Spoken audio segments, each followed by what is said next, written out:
Yes, I can open it. All right, it is now 6:30. I call the March meeting of the NR2 Board of Education to order. Welcome our guests. Thank you for being here. Can I get a motion to approve the agenda? I'll make a motion to approve the agenda. I'll second. Motion and second. All in favor, raise your right hand. Opposed, the same. Do we have anybody for open forum? We don't have anyone present, but we do have a write-in open forum request from Mr. Larry Hunt. And so I'm going to read his statement that then he poses two questions to the board. So beginning with his statement, 25 years ago, Lynn R2 had a brand new building and our school was almost destroyed internally by a superintendent and school board. In my opinion, damage done then is still felt in our district today.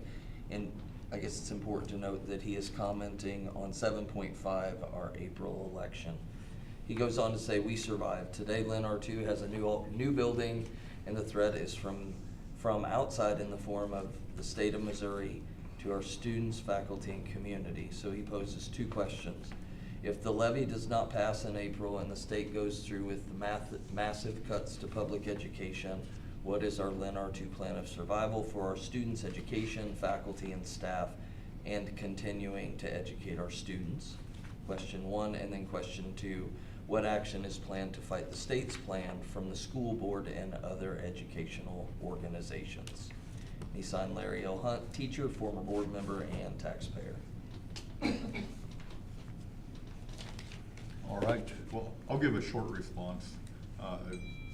Fortunately, we did have his comments in advance, so we could prepare, but I'll keep it short. And you know, I think he raises some good points. I mean, the state of Missouri has got a $50-some billion budget. Of that, about only $7 billion of it is discretionary, and over half of that is either in higher ed or elementary and secondary educations.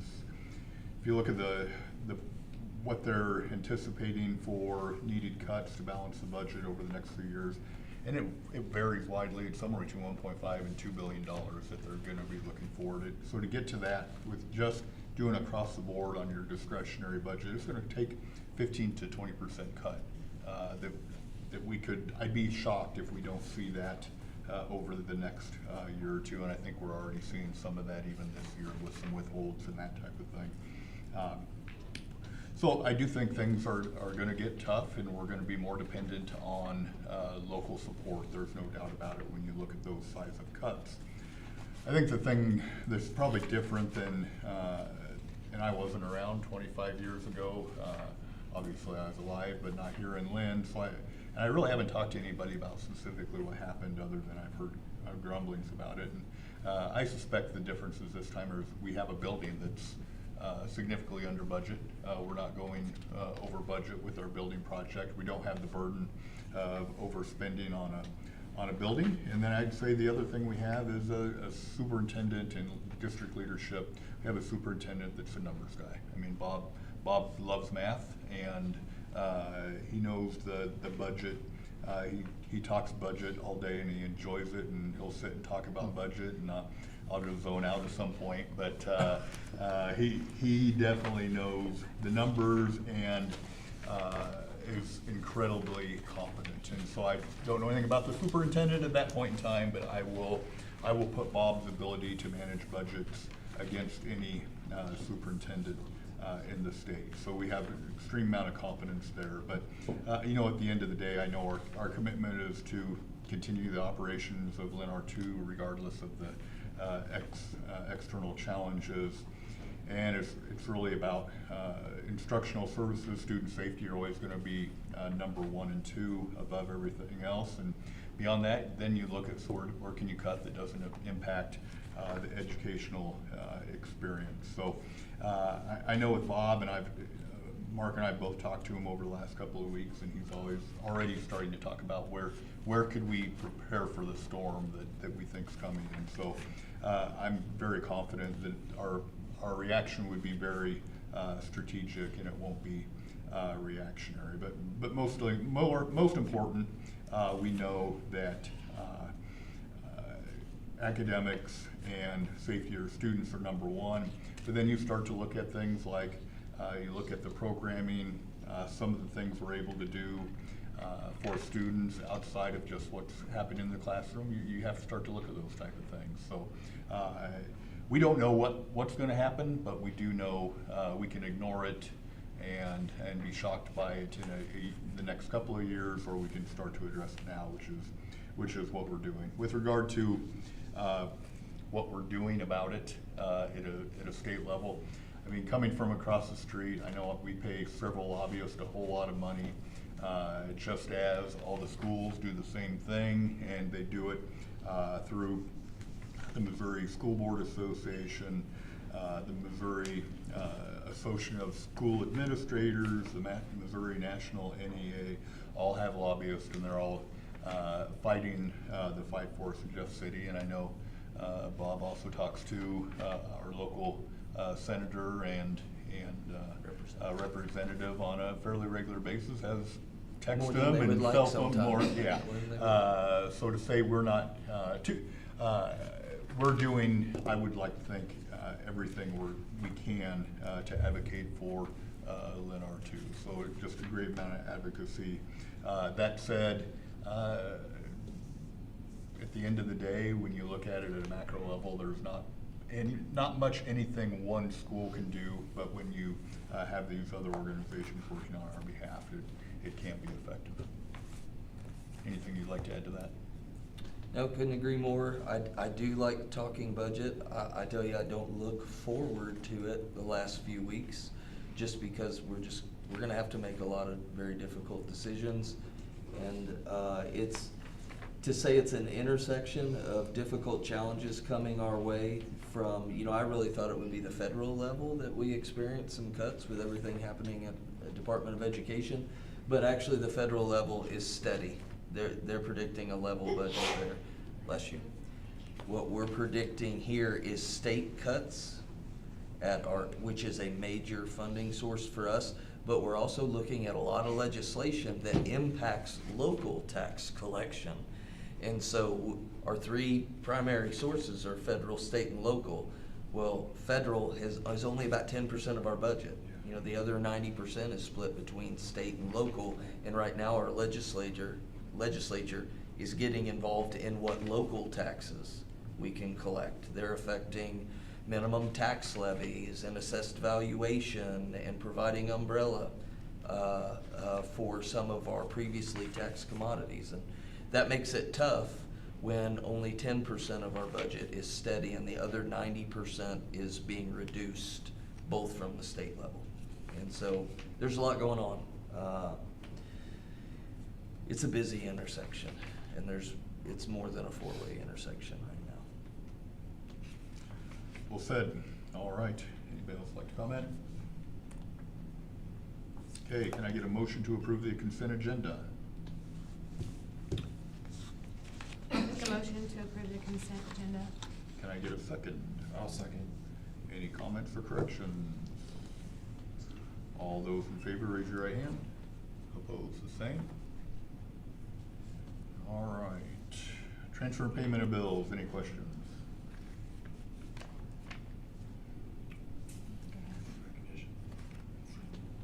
We'll do that next one. Oh, okay. All right, can I get a motion to approve the transfer and payment of bills?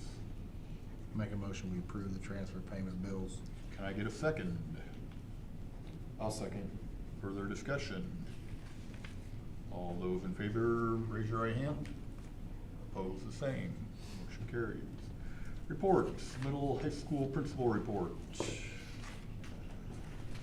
Good evening. Good evening. Oh, it is so much nicer outside today than it was on Monday and Tuesday. Oh my goodness. And our kids are definitely feeling it at the middle school. In the high school, they were definitely a little more wild today and ready for a 4-day break too, which is kind of fun though. So if you look at our numbers up there at the top, we're holding steady. We're up about 1 student from January, but we are down about 5 students this time last year, but I know the elementary school has brought in quite a few, so that's helping our numbers quite a bit. With our culture, I know everybody at the high school and middle school is talking about the big move. We're starting to take inventory, we're starting to pack, we're starting to purge. That's a big thing. I'm told the teachers, purge everything you don't want at this point. So it's just getting really, really exciting over there, looking at the new building, everything in place. I know Bob's gonna take our teachers for a tour next week, so it's getting exciting over there. We had a really great time at our middle school dance. I think it was last Friday night or 2 Friday nights ago. I put some pictures on there. The kids had a blast. It's just so nice to be able to get the kids here after school hours and let them have some fun with their friends. So it was a lot of fun. Also, our senior class, they decided this year, instead of doing overnight trips, they decided to go on 3 one-day trips. So they went to St. Louis. They did something really cool called game show battle rooms. It was really cool. They got to do game shows and battle each other. That was kind of cool. And go to the City Museum. They were gonna go Monday to Branson to Silver Dollar City. They decided to reschedule that one until next Wednesday. And then later in April, they're gonna go to the Lake of the Ozarks for their last senior trip. So seniors are winding down, and it's getting exciting there too. And then on March 26th, we're excited to have our St. George 8th graders come visit for Wildcat for a day.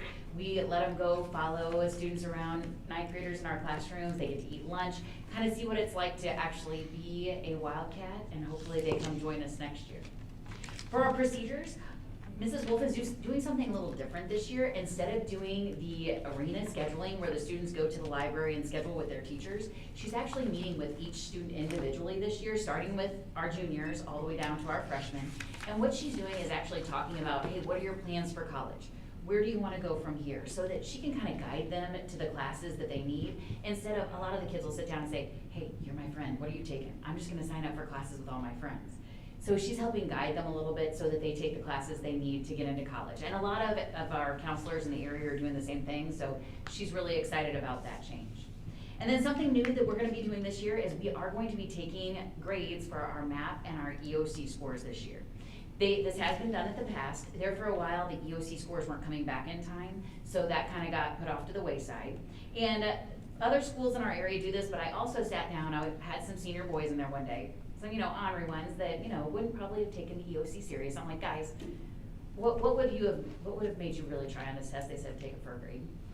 I said, all right, if my senior boys are telling me this, that's a good idea.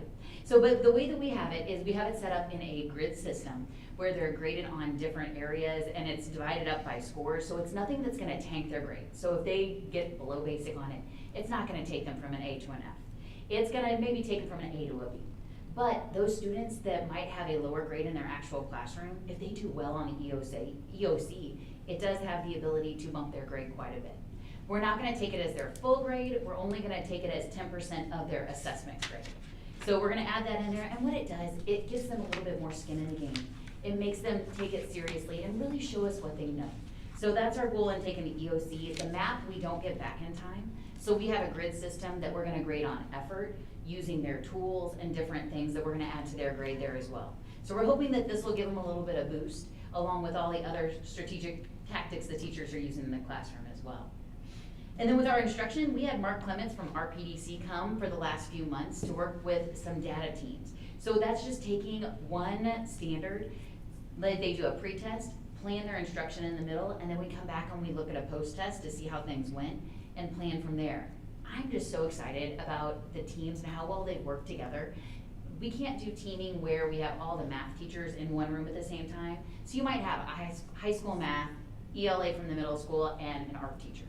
But just the way that they're able to help each other in these data team meetings, give each other ideas, it's just really cool to hear the conversations. So I'm really excited to see, we're gonna do one more data team cycle before the end of the school year to see how far they can take their instruction from there. It's been really neat. So we are getting ready, we're in that blitz time, getting ready for our state testing, and I'm really proud of our teachers. They've been working really hard in our Wildcat time, doing some response to intervention, pulling some smaller groups to really target some of those standards, to boost some of those kiddos that might be our bubble kids, to pop them over to that proficient area. We've also adjusted our middle school testing schedule. In the past, they all tested at the same time.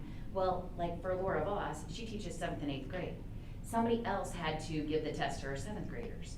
So we've scheduled it so that Laura gets to test both her 7th and her 8th graders in her actual classroom, and that makes a huge difference. So we're hoping that that makes a difference for those kiddos. We're also gonna incorporate some strategic breaks this year into our MAP and our EOC, because what we found is the students, just their stamina isn't the same anymore. probably from that technology they use all the time. So we're gonna plan some strategic breaks during our testing to see if that helps as well. So I'm really proud of our teachers, what they've done so far, and we have lots of plans to keep going.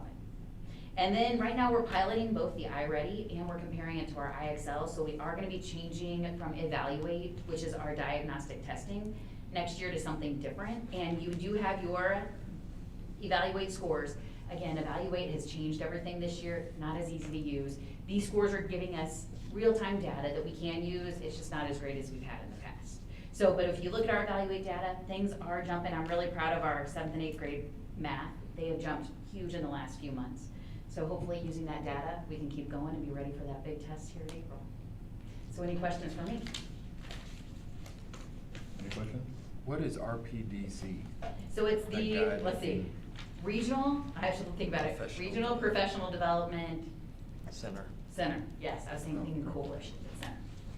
And they do all kinds of professional development, they come out, we also send staff to different trainings they do around the state. Oh. And they have them everywhere. All right. Thank you very much. You got a big beard? Yes, the guy with the big beard. And he's great because he can tailor any PD for your district, so it's not just a specific thing, you can call him and say, hey, I want this, and he comes and does it for us, which is really cool. All right. Thank you. Thank you. Athletics report. All right, I will be brief. I know I was a little wordy on the report, there was a lot that was going on. Kind of starting off with our boys basketball program. They ended 3-23. I want to stress is that record doesn't reflect the growth that the kids had. I seen a lot of improvement throughout the year with them. One of the big highlights was, again, that they did lose. They were within 12 points and competitively all game long against now the state champion Eugene was a big highlight of those kids. And that was late in the season. You could really see the growth they had. But we were young, so we have a lot of valuable experience to learn from that. So we've got a large 8th grade group coming in, so I think the boys basketball program is really heading in the right direction. Gus Peters did earn an honorable mention this year in the conference as well. Girls basketball, they finished 14-14. They had a great season. Them two, their season ended second round of districts to the state champions team that I don't think anybody in the state could play with. But they did a great job. I said, we have that core group coming back. I said, not just the starters, but every girl on the team is returning. And we have a great 8th grade group that's coming up. So I said, girls basketball is looking very, very, very healthy. We had Carly Branch, she won 2nd team all conference honors. They just put out, if I remember correctly, the all district team that Carly and Esley, yes, earned that as well. It just kind of came out today. Jumping into the spring, sunshine, and they had a great day of track practice today. We've got about 60 kids, middle school through high school, that are out for track. So they are up and going. Like I said, they had I think today they were actually complaining about being hot, which was great for them. It's not quite hot yet, but we're getting there. But we have a great group of them coming back. We have our first 2 track meets coming up. So high school is Monday at 3 o'clock here, and then the following Tuesday is the middle school track meet. So if you want to come out, if you want to help, we'll be here for that. Jumping into our baseball program. Baseball program is young. They're very heavy, sophomore heavy. We have a couple key seniors that are going to be there, but they're building a lot of success. Coach is looking for, we play a tough conference schedule that we're looking to compete in, as well as looking to get some postseason wins. I do want to go back, give a little shout out to our softball program. We just recently came out, 9 of our athletes earned academic all-state. So that is a huge success. That should have been put out on social media as well for that, but that was huge. So I mean, 9 of 11 girls is really good for that. Lastly, I just want to kind of touch base on all season football stuff. Our coaches went to a Glacier clinic. They had a great PD day. They come back and they're implementing some things K-12 with our youth programs. They're really getting into their morning workouts are called Dawn Patrol. They're coming through. We've got an average about 40 kids that are coming in Tuesdays and Thursdays at about 5 a.m. every morning. So I mean, if you look back last year, we ended with about 28 kids. So we're up quite a few kids that have been coming in from 5 to about 6:45 in the morning and coming back to school on time as well. But overall, I said we're looking really good, hoping for weather to get going. We have our first baseball game technically is tomorrow in Herman, and then we're on the road again for like another 8 games. So we'll come back from home pretty soon. So, questions? Can you speak a little bit to how tough our conference is? Because you touched on a couple. I mean, we got some powerhouses in Eugene boys basketball. You got Tipton girls basketball. Yes, we have, like I said, we probably have one of the top, I would say one of the toughest conferences in the state, across the board. Basketball, said boys Eugene, even Eugene's girls were good. Tipton's girls, we faced them 2-3 times through tournaments, is that they're both teams that competed at the high level against everybody around here. And we played with all of them throughout that. It's the same way we come in baseball, we have a lot of teams who are already, our conference teams who are ranked in the top 10 in the state already that our kids are facing. So we face a lot of competition that our kids are seeing, and they're growing. We're seeing that growth through them. I can't give enough shout out to our coaches who are preparing our kids, and we're performing right there. So we're right where we need to be moving forward. It's an opportunity. I mean, if we're in a tough conference, that means if we rise to the top of it, then we become one of the toughest districts in the state. And I think in quite a few areas. We are. Pound for pound, we're one of the toughest. We compete with the large school conferences as the kind of competitiveness that we've got going. So. All right, questions? That's a lot of stuff. What's going on? Thank you very much. Superintendent report. All right, for those that maybe the link didn't work, I had a much longer report that I can go through if you would prefer, but I've been trying to condense it for your sake, considering that you get to read that report. So we continue to align our work to our MSIP 6 priorities, focused effort on student achievement and strengthening our school culture. We are seeing some positive momentum, mostly through student engagement activities. And bottom line, that's just a fancy way of saying we're working harder and we're getting our kids to work harder with us. I'll tell you, we are continuing to have some discipline challenges, mostly, honestly, at the elementary level, which I'm really surprised to say. But that is where our toughest discipline challenges are coming from. And that, in combination with salary and budget concerns, I think are really weighing on our staff right now. I think it's going to affect how we end the year and the enthusiasm we come in next year with. We are already planning budget-wise for 26-27. There is significant financial uncertainty. And when I say that, I mean we don't know. Governor Kehoe remarked in his State of the State that we were funding the school formula at 7148. Well, early indications are that that's going to be 6,900. We were funded at 7145 this year. We've received $6,900 per student at a $245 reduced rate all year. That is not atypical. Generally, they'll fund at a budget rate and then they'll hold back to make sure that they have enough to finish the year. They let us know last week that they're not going to bump that to 7145 like was budgeted and made it through appropriations.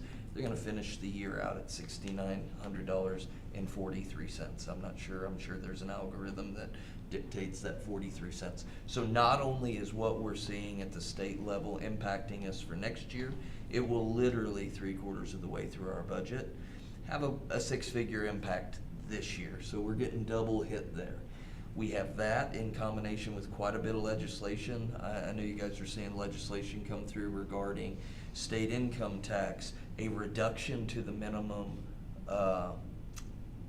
operating levy for school districts. We've been on a minimum operating levy for a long time. What that means is that we're really not at peril with the Hancock Amendment, meaning we can't shift more than 5% each year, one way or another. When we do, we get all of our money. Like this past year, it jumped 14%. Typically, 9 of that percent would have stayed on the table, and we would have been maxed out at 5%. But we got all of that from the year before to this year.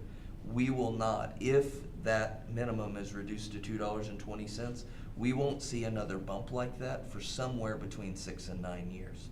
So what we were experiencing every third year, I suspect it'll take a decade for that to hit us again.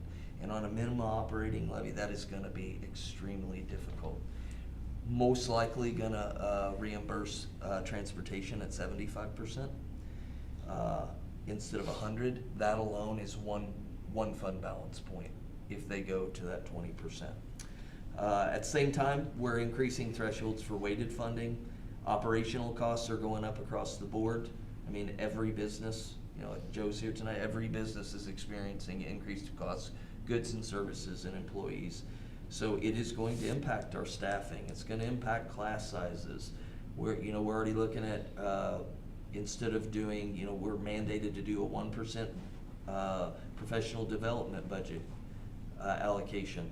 We've been doing 2%. We'll cut that back to 1% because, it'll give us a quarter of a fund balance point, things like that. We'll remain committed to prioritizing student achievement, as always, trying to address our high needs populations, and then trying our very best to make strategic decisions. With as turbulent as it looks next year, all indications are pointing towards an even more turbulent 27-28. So we're gonna be hit from 2 or 3 sides this next year, and maybe 4 or 5 sides the year after. It's gonna be a tough couple of years.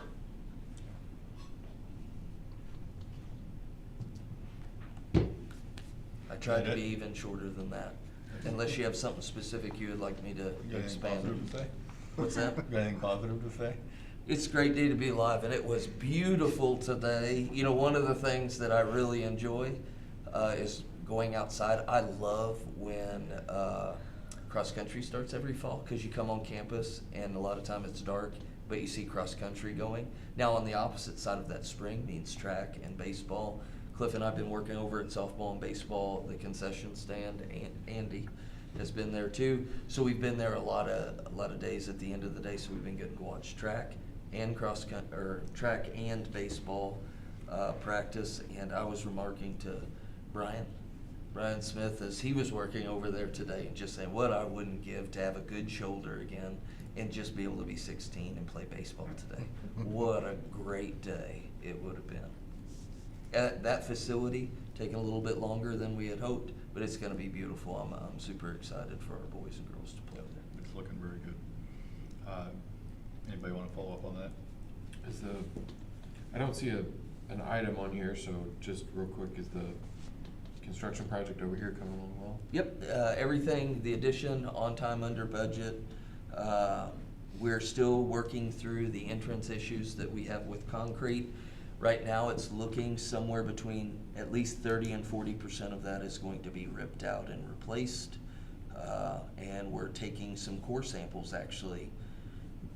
They might be in this week to make sure that slab thickness is what we paid for as well, and then we'll go back to the table and finalize that. Either way, that work will be done at the end of summer school, whatever we end up kind of arriving at as a solution. Everything else taking a little bit longer. We doubled the scope of baseball, softball. So we went in thinking backstop and dugouts.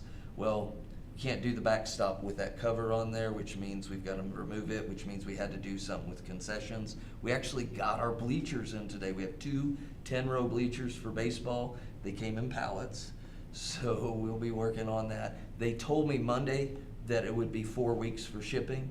They arrived today, so we didn't even know that they were coming. But that's going to be a huge upgrade over there at that facility. I'm excited to get concessions done. The press box, you'll be able to stand up. Even Joe Nooner will be able to stand up tall in our press box. It's no longer got a 5.5-foot ceiling up there. I think it was Harlan Hassler that was originally up there at one point that was doing some of our press box. I wish he was around to stand up in our full-size 8.5-foot ceiling press box. That would be awesome. All right. Any questions on the budget forecast that Bob outlined? If you guys would like to sit down with me and go through the ricochet that is the budget, like I'm really sweating it. I know what the numbers mean, but we're talking about some really tough decisions. We're talking, cutting supply budgets, using attrition. It'll drive up class sizes, but people are, when there's 20, 25 kids and an upper elementary wouldn't do that at Kennedy. But when they're those level, that's why we're having to do those things. High school is a little bit different because you have to have, it's not quite like you can combine classes. You can only have algebra in one class and teach algebra 2 at another time. So it's a little different there, but we're taking a look across the board at where we can reduce and try and save some fund balance points. I don't want to I don't want to predict gloom and doom because we're still very early. You know, legislative session, budget will go over somewhere around May 15th.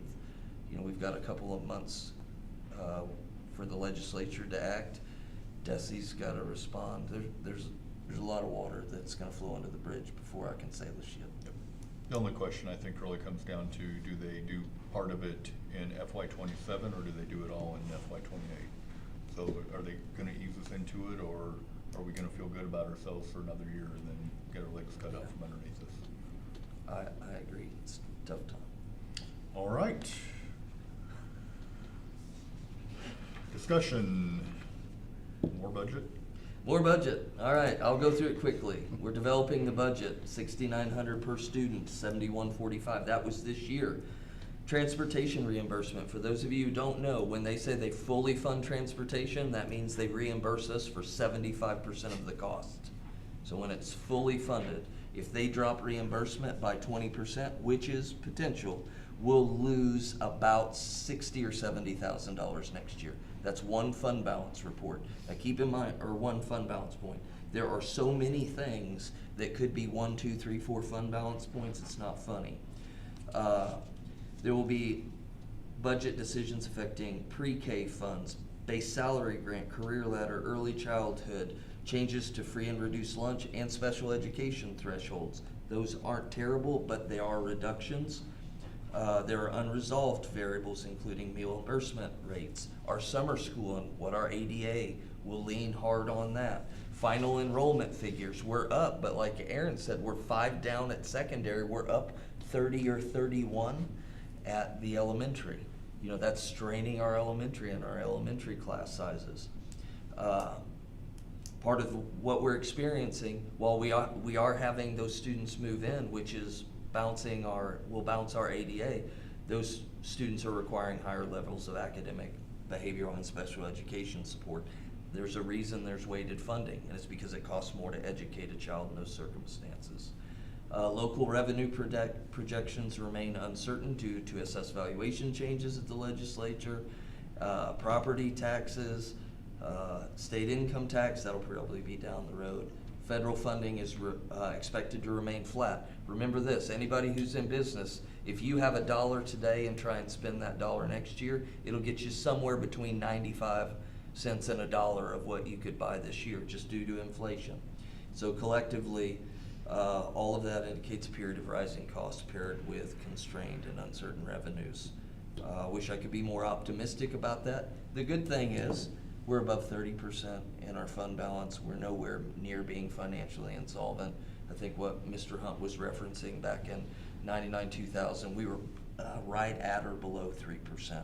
You know, we're nowhere near there. So we can survive several years. It's just, do we want to thrive? You know, in everybody's house at home, when you have those lean months, it means you don't go out to eat as much and you don't buy as many school clothes and those sorts of things. We're gonna have to make those decisions for our school family here. And it's just not as fun to go to school under those conditions. Again, I'll extend that invitation. I'll go through page by page, cell by cell, if you would like at any time. Any questions? Department calendar. Pretty short here. A review of staff calendars. The biggest thing was that for some reason we were allocating 10-hour days to our holiday calendar when there's actually only 2 people in the whole district that actually work a 10-hour day. And that's our maintenance team that does 410s. Everybody else, we make those hours up. So we did some adjustment there just to be good stewards of our money. But in general, what Chelsea does is she kind of puts those together year to year, then reviews them with area supervisors, you know, custodial, maintenance, food service, make sure they look the way that they want them to do, and then we present them to you guys here. So we've got them all done up and ready to go. All right. Question? Graduation 26-27. This is just a heads up. We've gotten so used to it being on Mother's Day. Due to the late start next year, graduation will be 1 week later. So graduation will not be on Mother's Day. It'll be the weekend after. So I want to start saying that now. We're about 14 months out. We will still have 2 or 3 families that say, I thought it was on Mother's Day. but we're gonna do our best, starting at 14 months out, to send out those notices and make sure that our families can plan around that great day. All right, transportation contract. All right. The district's required to renegotiate its transportation contract every 3 years and may do so with the current provider if service has been satisfactory. I've already been in discussions with Rudroff, which is Joe, he's right there, and believe we can reach a fair agreement without going out to bid. That reflects both service quality and our standard operational expectations. With the board's approval, I would recommend we continue just working directly with Joe rather than going out for a formal bid, with the goal of presenting a finalized contract in April. You know, we're gonna be looking at like about a 5% or so, 5 to 7, depending on what area you look at it, increase, but we're still well below regional costs per route. You know, we're talking in the 300s, you know, is about where we land. Joe, help me out here if you want to. But there are districts paying in the mid 400s to even 500 routes that are fairly close to us. Per day. Per day, yes, Per day. yes, per day. And so we kind of parse it out into per student, per day, per route, per mile, that sort of thing. No matter how you parse it out, we are beating the market. We can go out, but I think what we're gonna get is a representation of the market outside of our little small area. And so I think Joe and I can work it out. If that's agreeable, if not, then we'll start the bid process. Questions? Friends and family discount, right? Everybody gets a discount. I was gonna say that's everybody, isn't it? I've already discounted. Joe, you have anything you want to add to that? No, I mean, we're facing the same problems everybody is. Insurance, personnel, parts. You know, the old days, the buses didn't have ignitions. It didn't cost much to work on them. The newer stuff, we had to buy newer stuff because you have to keep up with the times. But every time you pull one in the shop, you're looking at $1,000 to $4,000 to fix them. Luckily, between the two guys that work in the shop and the computers we have to work on them, we're keeping a lot of that in-house, and we're not paying that $200 an hour outside labor, which makes a huge difference. And the downtime, wait 2 or 3 weeks to get them in the shop. So, I mean, we've never missed a route. We've been late, stuff does break. I can't help that, or it gills up in the wintertime, but we accommodate it, so. One thing I would point out in terms of budget impact, not only negotiating with Joe and trying to figure that out, but Dr. Cobb and I are talking about, you know, do we participate in maybe the Bell tournament instead of the Harrisburg tournament, or maybe we go to the Eugene tournament instead of going to, you know, that if you have that Harrisburg tournament, you might be in Harrisburg 5 or 6 nights a week, and your girls and your boys are doing this. They're passing each other on a bus. At the cost, that can get expensive. So we're gonna take a look at what we can do. We still wanna be great partners with our conference schools, but we also wanna make sure that we're addressing our financial Yeah, our context. activity trip mileage has really increased over the last few years, so it's something to look at. That's good and bad, I guess. More Well, active. it is. Yeah. All right, any other comments, questions, concerns? We okay with Bob negotiating? Yep. Yep. I think All that's right. good. Proceed. Election, April 7th. Just a reminder, April 7th is school election. We have 5 candidates for our 3 board seats. Voters will also consider a 50-cent operating levy to support 2 things, very important: teacher salary. You know, when they passed the teacher salary, minimum base teacher salary legislation, they said, don't worry about it though, because we're gonna give you this new state adequacy target. So we go from 57 and some change to 71.45. Great, so we have the money. It's never been funded, not even one time since they passed the legislation. Passed it 2 years ago. Last year we were short on funding. This year we're $245 short on funding. And I think next year per student will be somewhere in the neighborhood of $345 to $400 short on funding. And to give you an idea, you knock off just $145, we lose $100,000.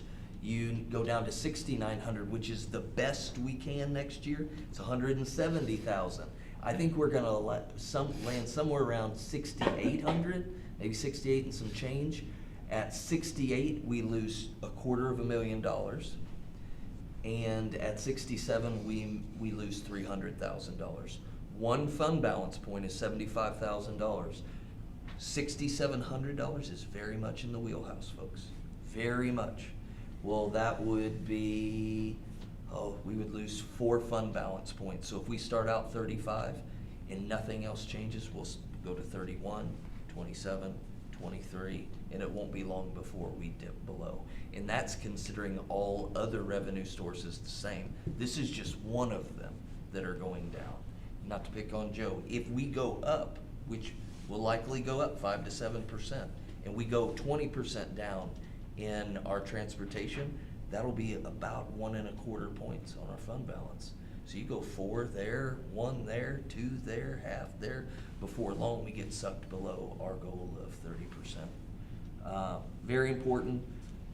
We do that. The other side of that, by the way, that's just getting our teachers to minimum pay, because right now we're below last place. The other thing that we'd like to fund, and I've reached out to our local law enforcement, is a full-time school resource officer that would be on campus 100% of the days, that would be located in our existing office should the voters approve them, which is kind of centrally located between the elementary and all the way over to the cafeteria.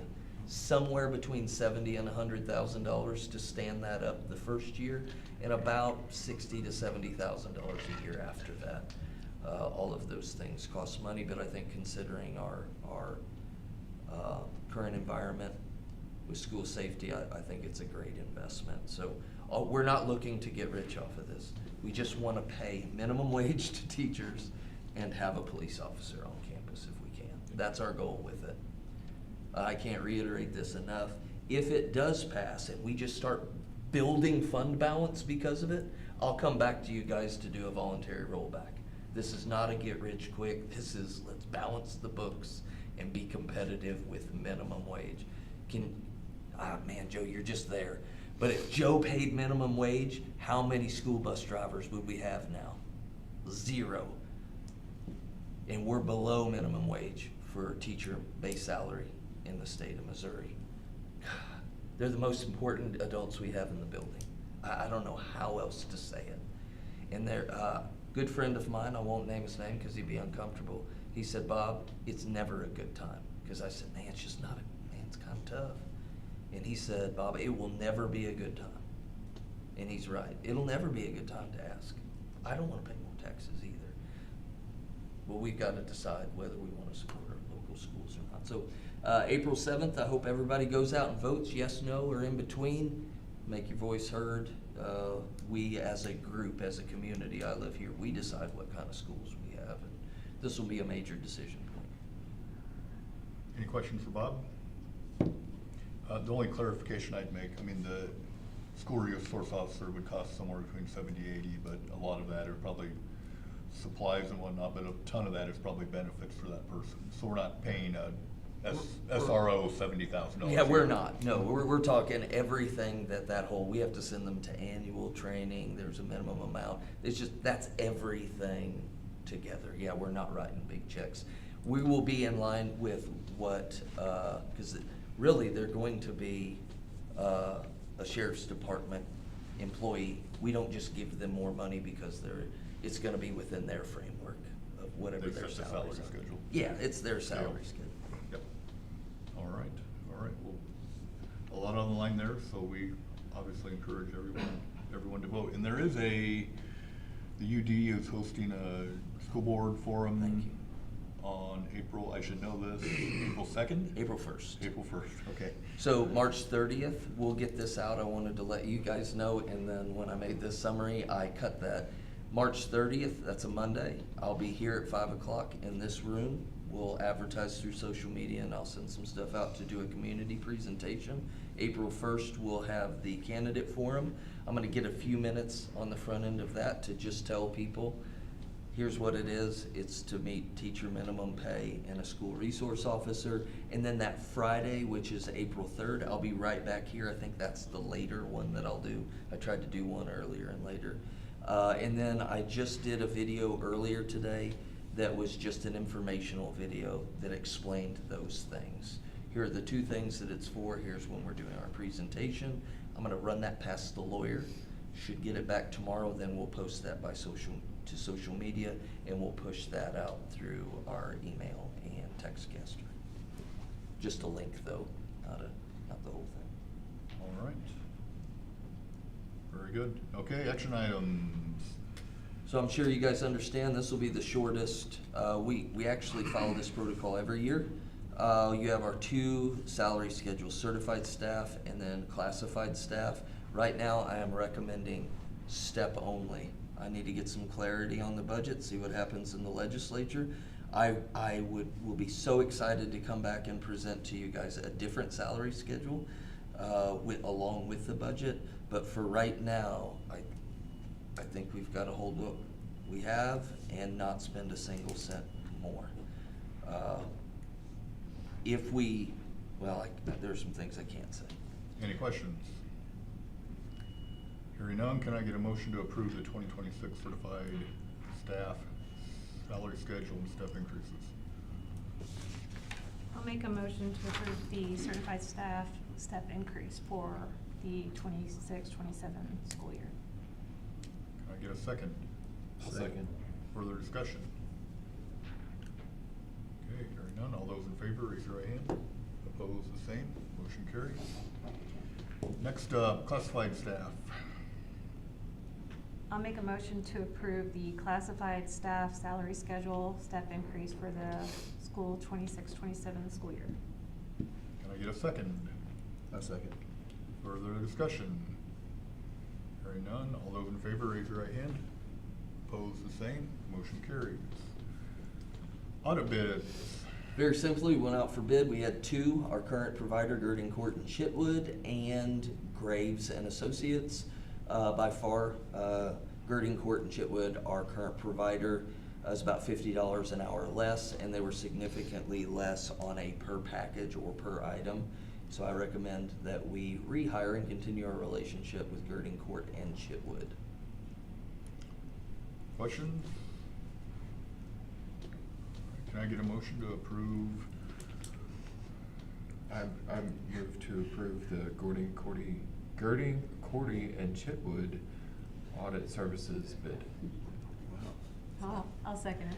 I get a motion and a second. I was just gonna say Audit bids. a motion to keep who we had last year. Oh, there you go. All right, any discussion? Okay, all those in favor, raise your right hand. Opposed, the same. Motion carries. Related services contracts. This is similar. Amy did a lot of the footwork on this, but service rates vary by provider.